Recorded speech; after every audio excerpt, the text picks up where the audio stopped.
No sé si usted alguna vez ha tenido la oportunidad de decir estas palabras: yo no tuve que hacer nada. Quizás alguien hizo algo por usted, quizás alguien manejó por usted en una larga distancia y usted puede llegar a aquel lugar y decir tranquilamente: yo no tuve que hacer nada, él manejó o ella manejó todo el camino. O quizás alguien hizo un trámite por usted en alguna ocasión, que le dijo a esta persona: mire, yo necesito hacer ese trámite, y esta persona viene y le dice a usted: yo se lo hago por usted, y va y hace todo el papeleo, va para un lado, para otro y otro lado, y regresa y con el trámite ya hecho por usted. Y usted dice: yo no tuve que hacer nada.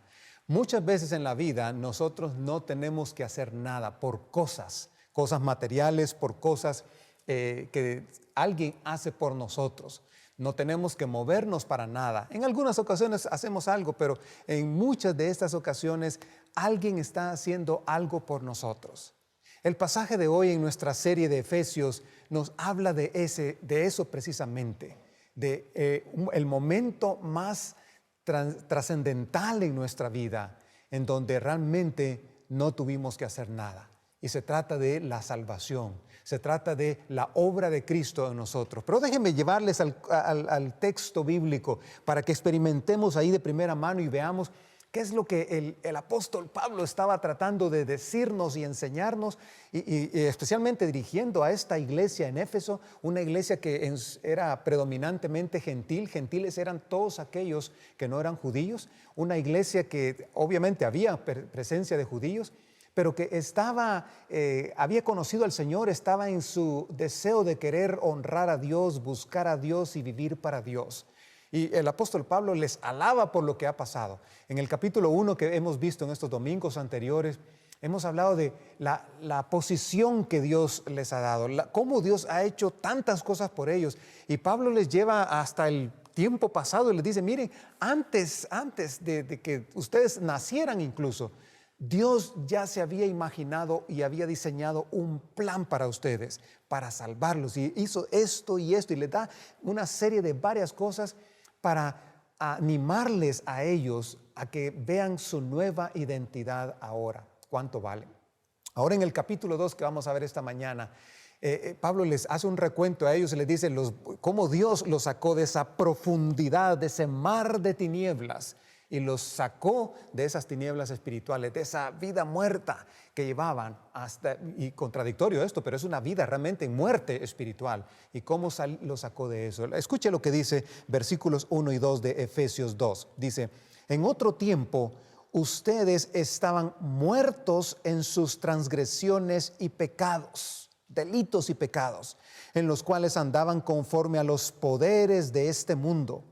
Se conducían según el que gobierna las tinieblas, según el espíritu que ahora ejerce su poder en los que viven en la desobediencia. Dice el apóstol Pablo: ustedes en otro tiempo estaban en esa corriente, estaban siguiendo eso, tenían un estilo de vida lejos de Dios, un estilo de vida propio del mundo de la oscuridad. Estaban dirigidos por el que maneja los poderes de este mundo. Dice: ustedes se conducían con el que gobierna las tinieblas. La Biblia cuando habla de tinieblas, muchas veces está comparando las tinieblas espirituales, no precisamente a una oscuridad, pero se trata de tinieblas espirituales, de oscuridad espiritual. El estilo de vida, dice Pablo acá, la mentalidad y las costumbres que ustedes llevaban eran pecaminosas. Porque en esta sociedad hay fuerzas poderosas que ejercen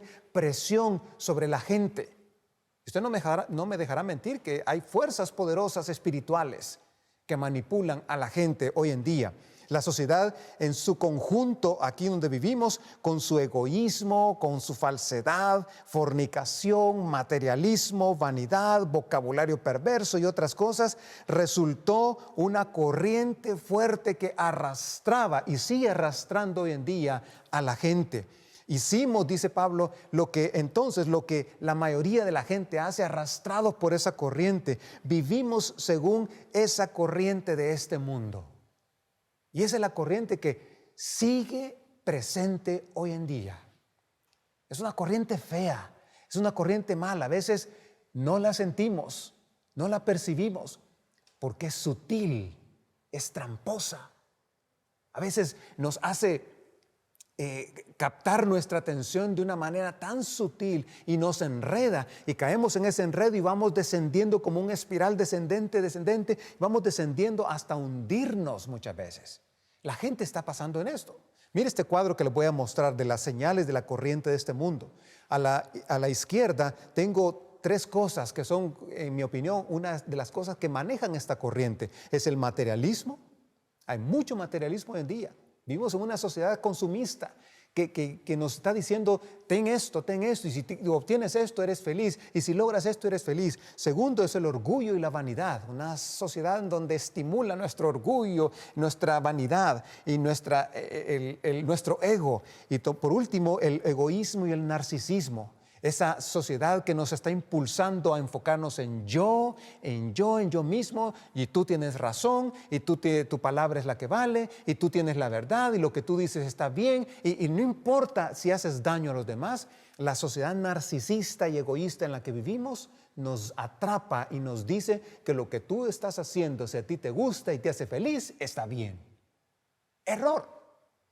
Pablo dice, esa es la corriente que los llevó. Y en el cuadro a la derecha pongo algunas de esas formas en que se manifiesta esto. Por ejemplo, culto al cuerpo. Hoy en día es la belleza física, es hacer ejercicios de una manera extremada. Y no está mal hacer ejercicios, pero llega un punto donde la gente empieza a adorar su cuerpo y adorar su cuerpo cada vez más. El amor al dinero. El dinero no es malo en sí, pero es el amor al dinero el problema. Y eso, el amor al dinero lleva a avaricia. El amor y abuso de poder. Muchas personas abusan de su poder, están en posiciones de autoridad y abusan de su poder. Vemos adicciones, vemos resentimientos, codicia, hay mucho enojo, mucha ira. La gente destruye cosas con enojo, la gente destruye cosas con ira. Hay amargura, hay malas palabras. Y por eso es que en la sociedad en la que estamos ahora, vemos el abuso de autoridad de un policía que pone sus rodillas sobre un hombre para asesinarlo. Vemos un policía que dispara a alguien, pero también vemos a una persona que protesta y quiebra vidrios y rompe el negocio de alguien inocente que no tiene nada que ver.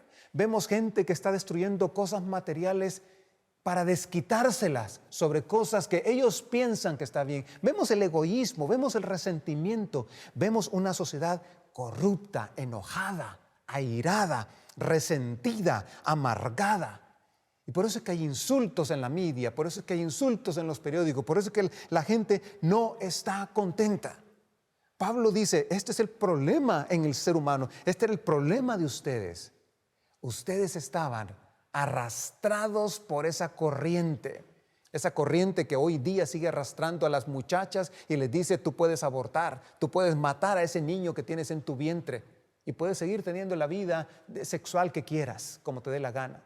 Esa misma corriente es la que arrastra a los jóvenes hoy día y les dice, puedes irte con esa muchacha y vivir con ella, y si les parece bien la vida que ustedes llevan, entonces deciden casarse, porque ya no quieren casarse antes, quieren probar, dicen ellos.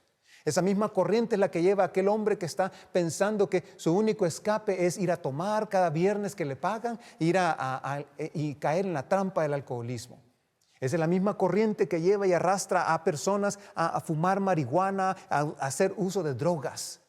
Es la misma corriente que lleva también a otras personas a buscar que otros se den cuenta de quién es, por la forma en que se viste, por la forma en que habla, y empieza el egoísmo y el egoísmo. Esa es la corriente del mundo en la que estamos viviendo. Esa es la corriente del mundo que insulta, esa es la corriente del mundo que está enojado, esa es la corriente del mundo que muestra resentimientos. ¿Sabe por qué? Pablo nos dice ahí, porque hay alguien que está detrás del sistema del mundo. En el siguiente cuadro ustedes van a ver que hay una pregunta ahí que dice, ¿quién está detrás del sistema del mundo? Bueno, Pablo menciona aquí el que gobierna las tinieblas, y menciona el espíritu que ejerce poder sobre los desobedientes, sobre los hijos de desobediencia. ¿Sabe quién es? Sencillamente es Satanás, el enemigo de Dios. Satanás, el que no quiere, el que se rebeló contra Dios, el que no quiere que usted progrese, el que no quiere que la sociedad conozca a Dios, que conozca la verdad. Satanás es el que está controlando el sistema, las tinieblas, la oscuridad. Satanás es el que no nos deja ver la luz, el que busca cegar a las personas para que no les resplandezca la luz del Evangelio.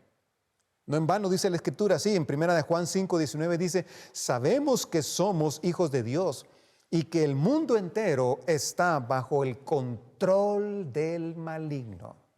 Ese es Satanás, ese es el diablo.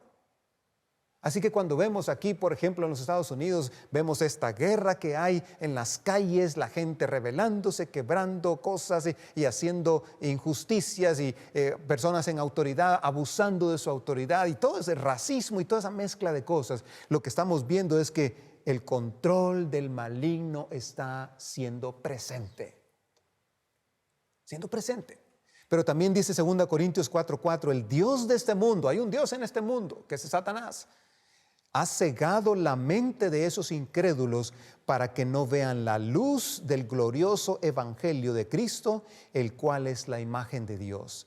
Satanás tiene un plan y su plan es cegar a la gente. Su plan es hacer pensar a la gente que lo que haces está bien. Si eres feliz en lo que estás haciendo, no importa si estás destruyendo, no importa si estás lastimando a alguien, no importa si estás haciéndole daño a alguien, si tú eres feliz, si tú eres capaz de hacerlo, eso está bien. Y Satanás ha puesto un velo, una venda en los ojos de la gente para que no les resplandezca la luz del evangelio de la gracia de Dios. Qué triste, ¿no? Y Pablo le dice a esta iglesia, ustedes andaban así. Ustedes vivían así, ustedes experimentaban esa vida así, ustedes caminaban y eran arrastrados por esa corriente, eran llevados por esa corriente y se iban en esa corriente. Así que ese era su tiempo. Y miren el versículo 3, vamos a ver el versículo 3, dice, en ese tiempo también todos nosotros, y ahora se incluye Pablo como judío, todos nosotros vivíamos como ellos, impulsados por nuestros deseos pecaminosos, siguiendo nuestra propia voluntad y nuestros propósitos. Como los demás, éramos por naturaleza objeto de la ira de Dios. Satanás, por medio de los malos espíritus, opera en los rebeldes para que sigan rebelándose. Su operación principal consiste en potenciar la maldad de los malos, en potenciar la rebeldía de los rebeldes, y en potenciar la incredulidad de los que no quieren creer en Dios. Dice, ustedes estaban arrastrados por esos pensamientos, por esa batalla de la mente, ese deseo de querer hacer lo que ustedes dicen según su voluntad era lo mejor. Estamos en un mundo, mis estimados hermanos y oyentes, estamos en un mundo que quiere hacer su voluntad, que quiere experimentar su voluntad, que quiere y piensa que su voluntad es la verdad y lo toman como verdad absoluta, que piensan que hacer su voluntad es hacer lo que me da la gana y yo soy libre de hacerlo y tengo derecho a hacerlo, y hacen daño a otras personas y obviamente a ellos mismos. Matrimonios se destruyen por ese concepto, relaciones entre padres e hijos se destruyen por eso. Trabajadores se pelean por eso. Políticos se discuten por eso. Porque cada quien quiere hacer su voluntad. Cada quien desea hacer lo que piensa que es lo correcto según ellos. No hay una norma moral, no hay una norma ética. Y Pablo dice, ustedes andaban así y por andar así, todos estábamos, incluso yo, dice Pablo, yo creía que hacía lo correcto. Él mismo persiguió a los cristianos pensando que estaba haciendo lo correcto. Y Pablo dice, no, ese era el camino que nos llevaba arrastrados por nuestros pensamientos y nuestra voluntad. Y lo que éramos realmente éramos objetos de la ira de Dios. Y mire este cuadro que voy a mostrar aquí. Él dice, ustedes tenían deseos de la carne, hacían lo que su carne les pedía, hacían su propia voluntad y tenían sus pensamientos propios, seguían lo que sus pensamientos decían. Y eso los volvió a ustedes y los convirtió en lo que se llama hijos de desobediencia. ¿Cuál es el resultado? ¿Qué es lo que ustedes merecían? ¿Qué es lo que merecíamos todos nosotros en ese tiempo? Dice, la ira de Dios. Éramos objetos de la ira de Dios. Y hoy en día el mundo sigue bajo el mismo patrón, como hijos de desobediencia, haciendo su voluntad, dándole rienda suelta a la carne. Hoy que se ha proliferado las redes sociales, es una obsesión de la gente por hacer cosas, muchas de ellas para hacerse daño a ellos mismos. Es a través de las redes sociales que hombres persiguen a mujeres. Es a través de las redes sociales que predadores están buscando niños para abusar de ellos. Es a través de las redes sociales donde muchos hacen negocios turbios. A ese punto hemos llegado. La sociedad está declinándose y el hombre hoy en día, la sociedad en que estamos, es objeto de la ira de Dios porque estamos viviendo como hijos de desobediencia, dice. Por eso el apóstol Pablo decía en Romanos 3:23, por cuanto todos pecaron, no alcanzan la gloria de Dios. Todos pecaron y no alcanzan la gloria de Dios. Por eso, porque estamos hundidos en esto. Y nuestra sociedad cada día más se corrompe. Es a menos que la iglesia haga algo, a menos que la iglesia, nosotros como cuerpo de Cristo, nosotros que decimos que somos hijos de Dios, nosotros que decimos que somos seguidores de Jesús, a menos que nosotros pongamos en alto nuestros valores, empezando por nuestra propia vida, empezando en nuestras familias, a menos que hagamos eso, esta sociedad va a ir deteriorándose más y más y más. Necesitamos orar por nuestro mundo, porque nuestro mundo sigue tan perdido como Pablo lo describe acá, hoy en día, siglo XXI, sigue perdido.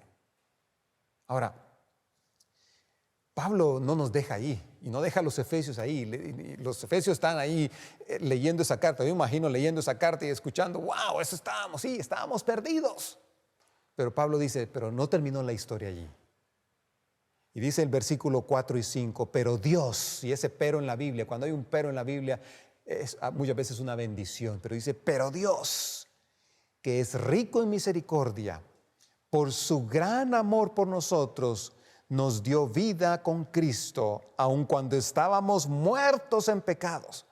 Por gracia ustedes han sido salvados. Pablo dice, Dios interviene, Dios sabe que estamos muertos en nuestros delitos y pecados. Y aquí se refiere a la muerte espiritual. Y un muerto no puede hacer nada. Un muerto no se puede mover. Un muerto no puede mover ni siquiera un dedo para alcanzar vida, para recuperarse, para salir de la muerte donde está. Dios nos vio y como es rico en misericordia, dice, por su gran amor por nosotros, Él hizo la obra. Él dice que aun cuando estábamos muertos en pecado, ustedes fueron salvados por su gracia. Y Pablo entra y nos introduce a tres palabras grandes y fuertes. Y en la Biblia esas palabras se mencionan en toda la Biblia, tanto en el Antiguo Testamento como en el Nuevo Testamento se menciona la misericordia de Dios, el amor de Dios y la gracia de Dios.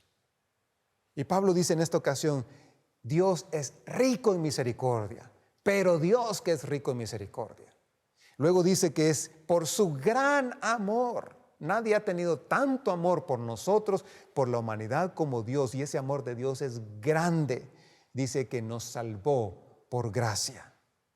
La misericordia de Dios es esa actitud de la mente de Dios, del corazón de Dios, que lo mueve a sentir piedad de nosotros cuando nuestra condición está perdida y desdichada.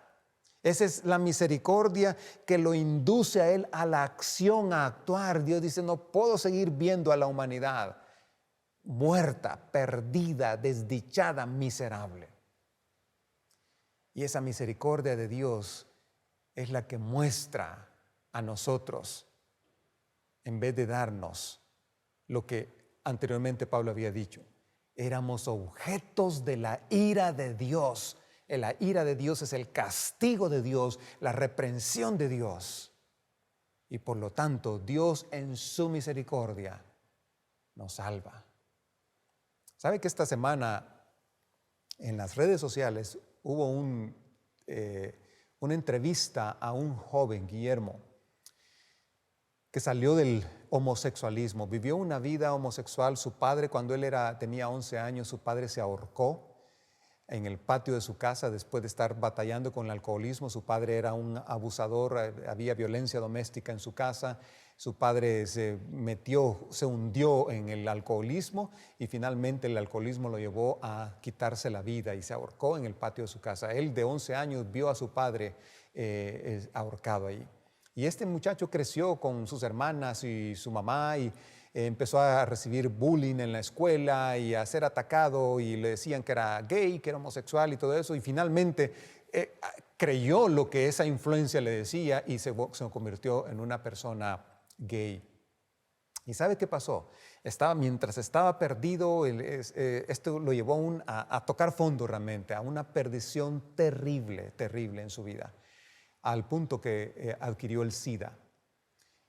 Y en medio de todo eso, la depresión entró, se quiso quitar la vida varias veces y todo eso, pero estaba hundido completamente. Él había tenido en algún momento la experiencia de asistir a una iglesia o a varias iglesias, pero por su condición en que estaba, él se sentía automáticamente al entrar, se sentía mal, se sentía rechazado y todo eso. Pero lo más interesante fue que un día se entregó a Jesús y le entregó su corazón a Jesús y recibió el perdón, pues se cansó de la vida que llevaba como homosexual, se cansó de esa vida y entregó su corazón a Jesús y su vida fue transformada. Pero como una obra milagrosa, el año pasado, en febrero del año pasado, 2019, Dios también completó la obra en él, sanándolo milagrosamente y sobrenaturalmente del SIDA. Ahora él es un hombre limpio, no solamente de sus pecados, sino también de una enfermedad física, que es una enfermedad que prácticamente es incurable. Pero él recibió la sanidad sobrenatural. Dios hizo la obra. Ahora este muchacho, este hombre se dedica a predicar y a ayudar a otros a salir de ese mundo de tinieblas, de esa corriente que arrastra, y a mostrar que Dios tiene misericordia, porque es rico en misericordia, que tiene un gran amor por nosotros y que es capaz de darnos su gracia. Y Pablo está diciéndole esto a la iglesia en Éfeso y le dice, esta es la gracia de Dios, la gracia que les salvó a ustedes. Y aquí la gracia se refiere a ese favor inmerecido que Dios tiene hacia el hombre. Nos está diciendo, ustedes fueron salvados por gracia porque estaban muertos. Ustedes no podían hacer absolutamente nada. Ustedes no podían enviar a nadie. Ustedes no podían levantar un dedo. Ustedes no podían hacer absolutamente nada. Porque era necesaria la gracia de Dios. Todo fue obra completa de Dios. Y aquí donde decimos, yo no tuve que hacer nada. Cuando yo recibí a Jesús, yo no tuve que hacer nada. Él lo hizo todo. Fue iniciativa de Dios, fue idea de Dios, fue invento de Dios, fue plan de Dios para llegar y acercarse a nosotros y darnos su gracia. Versículo 6 y 7 dice, y en unión con Cristo Jesús, Dios nos resucitó y nos hizo sentar con Él en las regiones celestiales para mostrar en los tiempos venideros la incomparable riqueza de su gracia que por su bondad derramó sobre nosotros en Cristo Jesús. Pablo dice aquí, mire, encima de todo eso de que nos salvó, nos levanta Dios y nos resucita juntamente con su Hijo Jesús. Nos resucita en el sentido espiritual. Ahora ya tenemos vida. Ahora hemos nacido de nuevo y como si fuera poco dice que nos hace sentar en lugares celestiales. Lo que significa es que los creyentes están posicionados espiritualmente en el cielo donde está Cristo. El capítulo 1 terminó con Cristo sentado a la diestra del Padre. El capítulo 1 termina diciéndonos, contándonos la historia de que el poder de Dios resucitó a Jesús y lo sentó a la diestra del Padre. Interesantemente, aquí en este capítulo 2 nos está diciendo, lo mismo hizo Dios a través de Jesús con ustedes. Los levantó, los resucitó, es decir, les dio vida porque estaban muertos espiritualmente, andaban en esa corriente del mundo y encima de eso los ha posicionado en un estado espiritual celestial. Eso quiere decir de que eso debe cambiar nuestros valores, eso debe cambiar nuestro estilo de vida, eso debe cambiar quiénes somos. Ya no podemos seguir siendo con el carácter de antes.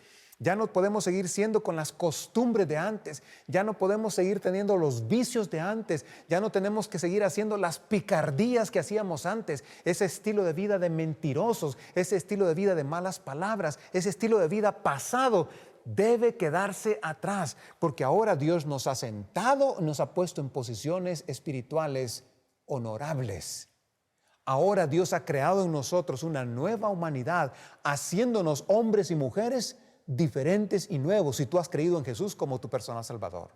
Él te ha hecho nuevo, cambiado completamente. Ahora vas a reflejar el carácter de Jesús. Ahora vas a reflejar la obra de Jesús en tu propia vida. Ya no quién eres. Yo ya no voy a reflejar a Omar Argumedo. ¿Quién soy yo? Yo no voy a reflejar mi carne. Tengo que reflejar a Jesús. Yo no voy a estar ligado a mis pasiones y deseos. Tengo la victoria y el poder del Señor sobre mí, que me ha puesto en lugares celestiales por su gracia. Versículo 8 y 9 dice, porque por gracia ustedes han sido salvados mediante la fe. Esto no procede de ustedes, sino que es el regalo de Dios y es no por obras para que nadie se jacte. Dice, esto no procede de ustedes. Y mire este cuadro, aquí dice que no procede de ustedes. Quiere decir que tú no hiciste nada. Quiere decir que Él lo hizo todo. Quiere decir que fue iniciativa de Dios. Quiere decir que tú eras incapaz. Quiere decir de que estabas muerto y los muertos no pueden hacer nada, porque todo fue un regalo. Es un regalo de Dios. Es la bendición de Dios. El regalo que Dios nos da y nos otorga a nosotros a través de Jesús. Las religiones del mundo siempre te están diciendo, haz esto, haz esto, haz esto. Te ponen peregrinaciones, te ponen que des dinero, te ponen que hagas cosas, te ponen a hacer cosas, obras y obras y obras, porque dicen, si haces esto, incluso el Islam dice que si tú te mueres, si tú eres suicida y te estrellas y te conviertes en una bomba humana y destruyes a gente, tú vas a estar en el paraíso y ahí en el paraíso habrán muchas mujeres para ti. Y por eso es que los musulmanes, muchos de ellos extremistas, se suicidan por eso. Porque les han hecho creer esa mentira. Dios dice aquí, no tienes que hacer nada, es por gracia, no por obras, para que nadie se jacte. Y Pablo termina en esta sección, dice, porque somos hechura de Dios, creados en Cristo Jesús para buenas obras, las cuales Dios dispuso de antemano a fin de que las pongamos en práctica. Pablo dice, pero no te quedas así, salvo, sentado en lugares celestiales. Esto no es cuestión de cruzar los brazos y quedarnos así nomás. Dice, ahora entonces, Dios te da el privilegio de que puedas entrar en acción, y acción quiere decir de que somos su hechura, es decir que nos parecemos a Él, somos semejantes a Él, hemos sido creados en Cristo Jesús, quiere decir de que tenemos una nueva vida, hemos sido hechos para buenas obras, es decir que ahora tenemos un propósito, hacer el bien es nuestro propósito, amar al prójimo y hacer el bien es nuestro propósito. Dios las planeó esto, o sea que Dios tuvo un plan y que nos toca a nosotros ser obedientes al practicarla. Eso es lo que tenemos que hacer. Tú no tuviste que hacer nada para salvarte. Tú no tuviste que hacer nada para recibir la gracia de Dios. Tú no tuviste que hacer nada para recibir el perdón de Dios. Él lo hizo todo. Él lo hizo completo. Él hizo la obra perfecta para ti, para que tú y yo gozáramos de nuestra paz con Dios, de nuestra comunión con Dios. Fue por su riqueza, por su misericordia, su rica misericordia, porque Él es rico en misericordia, porque Él se compadece de nosotros. Fue por su gran amor, dice la Escritura, con que nos amó. Antes de que tú amaras a Dios, Él te amó primero a ti. Y porque tanto amó Dios al mundo, fue que envió a su Hijo Jesús. Y fue por su gracia que nos salvó. Recibimos lo que no hicimos, no trabajamos por eso. Recibimos de Dios lo que nosotros debíamos haber hecho para extender y esforzarnos y quitarnos de esto, pero era imposible. Recibimos de Dios algo que no merecemos y esa es su gracia. Ahora Dios nos invita a participar de esa gracia haciendo el bien a los demás.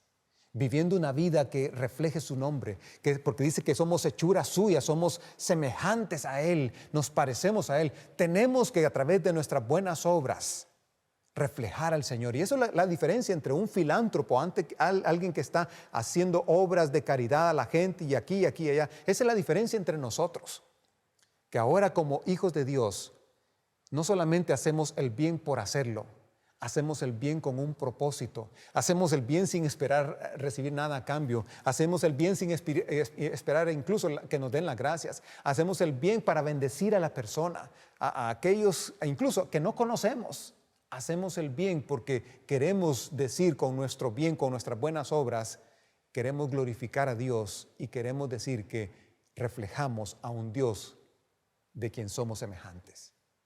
Y esa es la invitación de Dios. Así que tú no tuviste que hacer nada, tú no tienes que hacer nada en este momento. Si tú no has conocido al Señor Jesús, tú no tienes que hacer nada. Es sencillamente que tú, como un regalo, que lo recibas. Y que digas en tu corazón, sí, yo necesito ese regalo de Dios. Porque esa es la gran riqueza de la misericordia de Dios, su gran amor por nosotros y su gracia. Así que Dios nos sacó de ese mar de tinieblas, de oscuridad. Y es feo cuando andamos en oscuridad. Pensamos que estamos seguros, pero no lo estamos. Recuerdo que con nuestro grupo fuimos a Israel y visitamos el Museo del Holocausto. Y en el Museo del Holocausto, a la par del Museo General, hay un pequeño museo que es el Museo de los Niños, donde Hitler refleja lo que Hitler mató a más o menos 3 millones de niños durante el tiempo de la Segunda Guerra Mundial. Y entonces el museo no es para realmente ver cosas en sí, sino que el museo es completamente tinieblas y lo que tiene son pequeñas lucecitas que están distribuidas en todo el área, el pabellón del museo, y se están haciendo lecturas durante todo el año, las 24 horas del día, están haciendo lecturas de todos los nombres de los niños que fueron asesinados durante el tiempo del Holocausto. Entonces uno entra en el museo, camina por un pasillo completamente en tinieblas, al punto que no se pueden ver ni los pies. Y lo que el guía lo que hace es, le dice a uno, tome una barra, un pasamanos, uno se toma del pasamanos y va resbalando su mano por todo el pasamanos en los pasillos que van en ese museo y uno va escuchando las voces de aquella persona que está leyendo los nombres de los niños que fueron asesinados. Y de repente aparecen pequeñas lucecitas en medio de esas tinieblas. Es un museo de completa tiniebla. Conmueve por estar en las tinieblas, escuchar esa voz, esos niños que fueron asesinados, ver esas pequeñas lucecitas que representan las almas de cada uno de esos niños. Y uno sale compungido de ese museo. Pero lo que quiero decir es que el museo es completas tinieblas. Nosotros que entramos en el museo sabíamos que estábamos con el pasamanos y soltarse el pasamanos podía significar tropezarse o chocar con la persona que va delante de uno. Teníamos que ir por ese pasamanos hasta llegar a la luz. Muchas personas están hoy en día en la oscuridad, ni siquiera con un pasamanos que los lleve a la luz. Y quizás tú seas la única luz para esas personas. Quizás tú seas la única lucecita que va a alumbrar en el camino de esa persona que está en tinieblas. Quizás esa persona que está en tinieblas es un pariente tuyo, alguien de tu familia. Quizás hoy es el tiempo para que invites a Jesús. Déjame decirte algo. Si tú has escuchado esta mañana nuestro sermón, déjame decirte, si tú no conoces a Jesús, te estás perdiendo lo mejor de tu vida. Porque vives en muerte espiritual. Es lo que la Escritura dice. Yo no lo digo, lo dice Dios. Es la muerte espiritual. Pero déjame decirte una cosa. Tú no tienes que hacer nada. Ya Él lo hizo todo. Dios pagó todo. Lo que tienes que hacer nada más es recibir eso. Recibir. Y cuando recibimos no hay mayor esfuerzo. Es sencillamente arrepentirte y decirle, Señor, de verdad, yo estoy muerto. Necesito vida. Necesito tener esa vida en abundancia que tú ofreces. Así que yo quiero invitarte a que hagas una oración conmigo. Si tú no has creído en Jesús como tu personal Salvador y le digas estas palabras, Señor Jesús, he estado muerto espiritualmente toda mi vida. Reconozco que estoy siendo gobernado por el príncipe de este mundo, por las tinieblas. Vivo en tinieblas, pero necesito la luz de Jesús. Hoy entiendo que Jesús hizo todo por mí, que fue tu gran amor y tu gran misericordia la que me salvó, la que proveyó los medios para mi salvación. Y ahora quiero abrir mi corazón a Jesús. Quiero recibir a Jesús como mi personal Salvador. Quiero tener una relación personal con Él. Quiero tener nueva vida, vida eterna. Gracias porque esto es un regalo.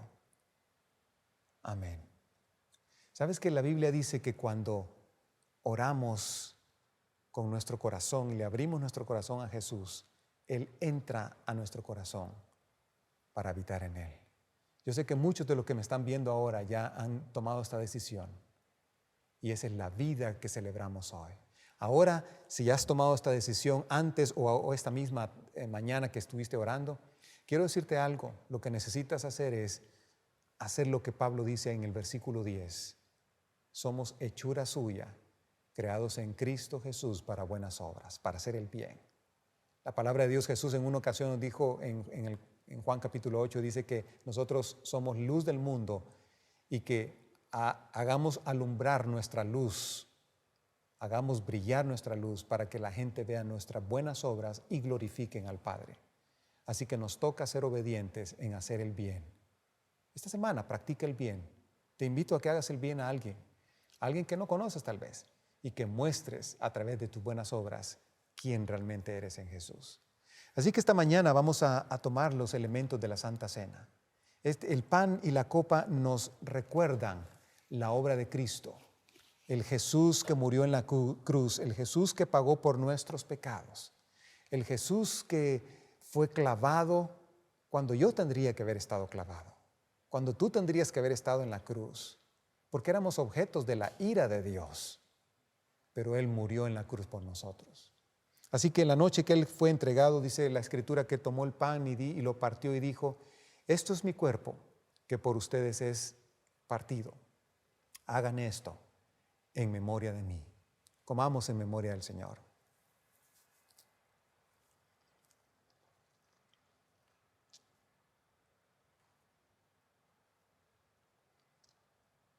Gracias, Jesús, por tu cuerpo que fue inmolado. Dice la Escritura que después de haber cenado tomó también la copa diciendo: esta copa es el nuevo pacto en mi sangre, esta sangre que he derramado, porque voy a derramar por ustedes en ese tiempo. Esta es la sangre del nuevo pacto. Hagan esto todas las veces que la bebieren en memoria de mí. Bebamos en memoria del Señor. Padre, gracias por la cruz de Jesús. Gracias por haber hecho perfecta la obra, Señor. Gracias por no dejar nada que quede pendiente. Gracias porque ahora podemos decir con tranquilidad: yo no tuve que hacer nada, Él lo hizo todo.